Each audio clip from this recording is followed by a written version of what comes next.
ಗದಗದ ಲಕ್ಕುಂಡಿ ಬಳಿಕ ಈಗ ಬಳ್ಳಾರಿ ಜಿಲ್ಲೆಯಲ್ಲೂ ಭೂಗರ್ಭ ವಿಸ್ಮಯ ಕಂಡು ಬಂದಿದೆ. ಬಳ್ಳಾರಿಯ ಸಿರುಗುಪ್ಪ ತಾಲೂಕಿನ ಗೌಡ್ರ ಮೂಲೆ ಬೆಟ್ಟದಲ್ಲಿ 5,000 ವರ್ಷದ್ದು ಎನ್ನಲಾದ ಮಾನವನ ಪಳೆಯುಳಿಕೆ ಪತ್ತೆಯಾಗಿದೆ. ಗುಡ್ಡ ಸುತ್ತಲಿನ ಹಲವು ಕಡೆ ಉತ್ಖನನ ವೇಳೆ ಪಳೆಯುಳಿಕೆ ಸಿಕ್ಕಿದೆ. ನಿನ್ನೆ ಒಂದು ಮಾನವನ ಮೂಳೆಗಳು ಪತ್ತೆಯಾಗಿತ್ತು. ಇಂದು ಮತ್ತೆ ಅದೇ ಸ್ಥಳದಲ್ಲಿ ಇನ್ನೊಂದು ಮೂಳೆಗಳು ಪತ್ತೆಯಾಗಿದೆ. ಮಣ್ಣನ್ನ ಮತ್ತಷ್ಟು ಅಗೆದಾಗ 5.5 ಅಡಿ ಉದ್ದದ ಆದಿ ಮಾನವನ ಅಸ್ಥಿ ಪಂಜರ ಪತ್ತೆಯಾಗಿದೆ. ಮನೆ ಬೀಗ ಒಡೆದು ಕಳ್ಳತನ ಮಾಡಿರೋ ಘಟನೆ ಬೆಂಗಳೂರಿನ ಮಡಿವಾಳ ಪೊಲೀಸ್ ಠಾಣೆ ವ್ಯಾಪ್ತಿಯಲ್ಲಿ ನಡೆದಿದೆ. ಮನೆ ಬೀಗ ಹೊಡೆದು ಮನೆಯಲ್ಲಿದ್ದ ಚಿನ್ನ ಮತ್ತು 1 ಲಕ್ಷ ನಗದನ್ನ ಕದೀಮರು ಕಳ್ಳತನ ಮಾಡಿದ್ದಾರೆ. ಪ್ರಭು ಎಂಬಾತನ ಮನೆಯಲ್ಲಿ ಕಳ್ಳತನ ನಡೆದಿದ್ದು ಮಡಿವಾಳ ಪೊಲೀಸ್ ಠಾಣೆಯಲ್ಲಿ ಪ್ರಕರಣ ದಾಖಲಾಗಿದೆ.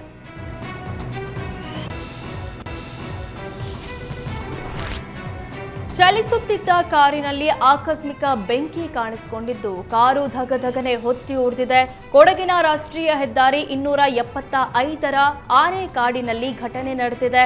ಮಡಿಕೇರಿಯಿಂದ ಕುಶಾಲನಗರದ ಕಡೆಗೆ ಹೋಗ್ತಾ ಇದ್ದ ವೇಳೆ ಕಾರಿನಲ್ಲಿ ಬೆಂಕಿ ಕಾಣಿಸಿಕೊಂಡಿದ್ದು ತಕ್ಷಣ ಕಾರಿನಲ್ಲಿದ್ದ 5 ಕಾರಿಂದ ಕೆಳಗಿಳಿದಿದ್ದಾರೆ.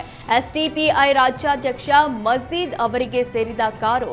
ಸದ್ಯ ಅದೃಷ್ಟವಶಾತ್ ಯಾವುದೇ ಪ್ರಾಣಾಪಾಯ ಸಂಭವಿಸಿಲ್ಲ. ಕುಶಾಲನಗರ ಗ್ರಾಮಾಂತರ ಪೊಲೀಸ್ ಠಾಣೆಯಲ್ಲಿ ಪ್ರಕರಣ ದಾಖಲಾಗಿದೆ. ಬಳ್ಳಾರಿಯಲ್ಲಿ ಅಪರೂಪದ ಮದುವೆಯೊಂದು ನಡೆದಿದೆ. ವಧುವರ ಇಬ್ಬರಿಗೂ ಮಾತು ಬರಲ್ಲ, ಕಿವಿ ಕೇಳಲ್ಲ. ಭಾವನೆಗಳ ಮೂಲಕವೇ ನಡೆದ ಅಪರೂಪದ ಮದುವೆ ಇದಾಗಿದೆ. ಈ ಅಪರೂಪದ ಮದುವೆಗೆ ನೂರಾರು ಜನ ಸಾಕ್ಷಿಯಾಗಿದ್ದಾರೆ. ಸಿರುಗುಪ್ಪದ AVS ಕಲ್ಯಾಣ ಮಂಟಪದಲ್ಲಿ ಮದುವೆ ನೆರವೇರಿಸಲಾಗಿದೆ. ವಧುವರ ಇಬ್ಬರಿಗೂ ಹುಟ್ಟಿದಾಗಿನಿಂದಲೂ ಕಿವಿ ಕೇಳ್ತಿರ್ಲಿಲ್ಲ ಮತ್ತು ಮಾತು ಬರ್ತಿರ್ಲಿಲ್ಲ. ಇಬ್ಬರಿಗೂ ಮದುವೆಯಾದರೆ ಜೀವನ ರೂಪಿಸಿಕೊಳ್ಳಬಹುದು ಎನ್ನುವ ಉದ್ದೇಶದಿಂದ ಕುಟುಂಬಸ್ಥರು ಮದುವೆ ಮಾಡಿಸಿದ್ದಾರೆ. ಮದುವೆಗೆ ಬಂದ ನೂರಾರು ಜನರು ವಧುವರರಿಗೆ ಶುಭ ಹಾರೈಸಿದರು. ಕನಕಪುರದಲ್ಲಿ ಕಾಡಾನೆ ಹಾವಳಿ ಮುಂದುವರೆದಿದ್ದು 40 ಕಾಡಾನೆಗಳ ಹಿಂಡು ಕಾಣಿಸಿಕೊಂಡಿದೆ. ಕನಕಪುರದ ಕಾಡು ಶಿವನಹಳ್ಳಿ ಬಳಿ ನಿನ್ನೆ ಸಂಜೆ ಕಾಡಾನೆ ಹಿಂಡು ಪ್ರತ್ಯಕ್ಷವಾಗಿದೆ. ತಮಿಳುನಾಡು ಅರಣ್ಯದಿಂದ ಬನ್ನೇರುಘಟ್ಟ ವನ್ಯಜೀವಿ ವಲಯಕ್ಕೆ ಕಾಡಾನೆಗಳು ಬಂದಿದ್ದು ಗ್ರಾಮಸ್ಥರಿಗೆ ಆತಂಕ ಮೂಡಿಸಿದೆ. ಕೂಡಲೇ ಅರಣ್ಯ ಇಲಾಖೆಗೆ ಮಾಹಿತಿ ತಿಳಿಸಿದ್ದು ಸ್ಥಳಕ್ಕೆ ಬನ್ನೇರುಘಟ್ಟ ಅರಣ್ಯ ಇಲಾಖೆ ಸಿಬ್ಬಂದಿ ಭೇಟಿ ನೀಡಿ ಪರಿಶೀಲಿಸಿದ್ರು. ತಡರಾತ್ರಿ ಕಾಡಾನೆ ವಾಪಸ್ ಕಾಡಿಗಟ್ಟುವಲ್ಲಿ ಅರಣ್ಯ ಸಿಬ್ಬಂದಿ ಯಶಸ್ವಿಯಾಗಿದ್ದಾರೆ. ಕರಾವಳಿಯ ಕಂಬಳಕ್ಕೂ ಚಿನ್ನದ ಬೆಲೆ ಏರಿಕೆ ಬಿಸಿ ತಟ್ಟಿದೆ. ಕಂಬಳದಲ್ಲಿ ಗೆದ್ದವರಿಗೆ ಚಿನ್ನದ ಪದಕ ಕೊಡಲು ಆಯೋಜಕರಿಗೆ ಸಂಕಷ್ಟ ಎದುರಾಗಿದೆ. ಗೆದ್ದವರಿಗೆ 1.15 ಲಕ್ಷ ಮೌಲ್ಯದ ಚಿನ್ನವನ್ನ ಆಯೋಜಕರು ನೀಡ್ತಾ ಇದ್ರು. ಚಿನ್ನದ ಬಹುಮಾನ ನೀಡುವುದು ಆಯೋಜಕರಿಗೆ ಸವಾಲಾಗಿದೆ. ಪದಕದಲ್ಲಿ ಚಿನ್ನದ ಪ್ರಮಾಣ ಬದಲಾಯಿಸಲು ಕಂಬಳದ ಆಯೋಜಕರು ಚಿಂತಿಸಿದ್ದಾರೆ. ಆದರೆ ಕೆಲ ಕಂಬಳದ ಆಯೋಜಕರು ದುಬಾರಿಯಾಗಿದ್ರೂ ಚಿನ್ನದ ಪದಕ ನೀಡ್ತೇವೆ ಅಂತಿದ್ದಾರೆ. ತೋಟದ ಮನೆ ಟಾರ್ಗೆಟ್ ಮಾಡಿ ಕಳ್ಳತನ ಮಾಡುತ್ತಿದ್ದವರ ಮಾಸ್ಟರ್ ಮೈಂಡ್ ಒಬ್ಬ ಪೊಲೀಸ್ ಕಾನ್ಸ್ಟೇಬಲ್ ಆಗಿದ್ದ. ಹಾವೇರಿಯ ಹಿರೇಕೆರೂರು ತಾಲೂಕಿನ ನಿಡುನೇಗಿಲು ಗ್ರಾಮದಲ್ಲಿ ಮಲ್ಲನಗೌಡ ಈಶ್ವರಗೌಡ ಪಾಟೀಲ್ ಅನ್ನೋರ ಮನೆ ಮೇಲೆ ಕಳ್ಳತನವಾಗಿತ್ತು. 9 ತೊಲೆ ಬಂಗಾರ, ಅರ್ಧ ಕೆಜಿ ಬೆಳ್ಳಿ, 5 ಲಕ್ಷ ನಗದು ಕದ್ದು ಕಳ್ಳರು ಪರಾರಿಯಾಗಿದ್ರು. ಆದರೆ ಇದೀಗ ಕದೀಮರಿಗೆ ಕಳ್ಳತನ ಮಾಡಲು ಸ್ಕೆಚ್ ಹಾಕಿ ಕೊಟ್ಟಿದ್ದ ಪೊಲೀಸ್ ಕಾನ್ಸ್ಟೇಬಲ್ ಪ್ರದೀಪ್ ನಾಯಕ್ ಅನ್ನೋದು ಗೊತ್ತಾಗಿದೆ.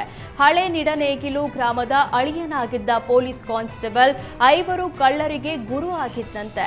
ಮಲ್ಲನಗೌಡ ಪಾಟೀಲ್ ಹೊಸ ಮನೆ ನಿರ್ಮಾಣಕ್ಕೆಂದು ಮನೆಗೆ ದುಡ್ಡು ತಂದಿಟ್ಟಿದ್ರು.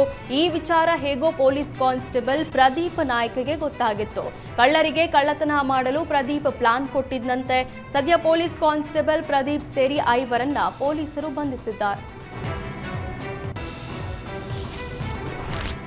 ಚಿಕ್ಕಮಗಳೂರಿನಲ್ಲಿ ಶ್ರೀಗಂಧ ಬೆಳೆಗಾರನ ವಿಭಿನ್ನವಾಗಿ ಪ್ರತಿಭಟನೆ ನಡೆಸಿದ್ರು. ಬದುಕಿದ್ದಾಗಲೇ ತಿಥಿಗೆ ಬರುವಂತೆ ಅಧಿಕಾರಿಗಳಿಗೆ ರೈತರು ಆಹ್ವಾನಿಸಿದ್ದಾರೆ. ನಾಳೆ ಬೆಳಗ್ಗೆ 10ಕ್ಕೆ ಸಂತಾಪ ಸಭೆ ಇದೆ. 1 ಗಂಟೆಗೆ ಊಟಕ್ಕೆ ಬರುವಂತೆ ಆಹ್ವಾನ ನೀಡಲಾಗಿದೆ. ತರೀಕೆರೆ ತಾಲೂಕಿನ ರೈತ ವಿಶುಕುಮಾರ್ ಅಧಿಕಾರಿಗಳಿಗೆ ಆಹ್ವಾನಿಸಿದ್ದು ರಾಷ್ಟ್ರೀಯ ಹೆದ್ದಾರಿಗಾಗಿ ವಿಶುಕುಮಾರ್ ಜಮೀನು ಭೂ ಸ್ವಾಧೀನ ಮಾಡಲಾಗಿದೆ. ಆದರೆ ಇಲ್ಲಿವರೆಗೂ ಜಮೀನು ಭೂ ಸ್ವಾಧೀನ ಮಾಡಿಕೊಂಡಿದ್ದಕ್ಕೆ ಅಧಿಕಾರಿಗಳು ಸೂಕ್ತ ಪರಿಹಾರ ನೀಡಿಲ್ಲ. ಒಂದು ಗಂಧದ ಮರಕ್ಕೆ ಅಧಿಕಾರಿಗಳಿಂದ ಕೇವಲ 420 ರೂಪಾಯಿ ನಿಗದಿ ಮಾಡಲಾಗಿತ್ತು. ಶ್ರೀಗಂಧ ಮರಕ್ಕೆ 25,000 ರೂಪಾಯಿ ನೀಡಲು ಕೋರ್ಟ್ ಸೂಚನೆ ನೀಡಿತ್ತು. ಆದರೆ ಕೋರ್ಟ್ ಸೂಚನೆ ನೀಡಿದ್ರೂ ಅಧಿಕಾರಿಗಳು ಮಾತ್ರ ದರ ನಿಗದಿ ಮಾಡಿಲ್ಲ. ಅಧಿಕಾರಿಗಳ ನಿರ್ಲಕ್ಷ್ಯಕ್ಕೆ ಬೇಸತ್ತ ರೈತರು ವಿನೂತನ ಶೈಲಿಯಲ್ಲಿ ಅಸಮಾಧಾನ ವ್ಯಕ್ತಪಡಿಸಿದ್ದಾರೆ.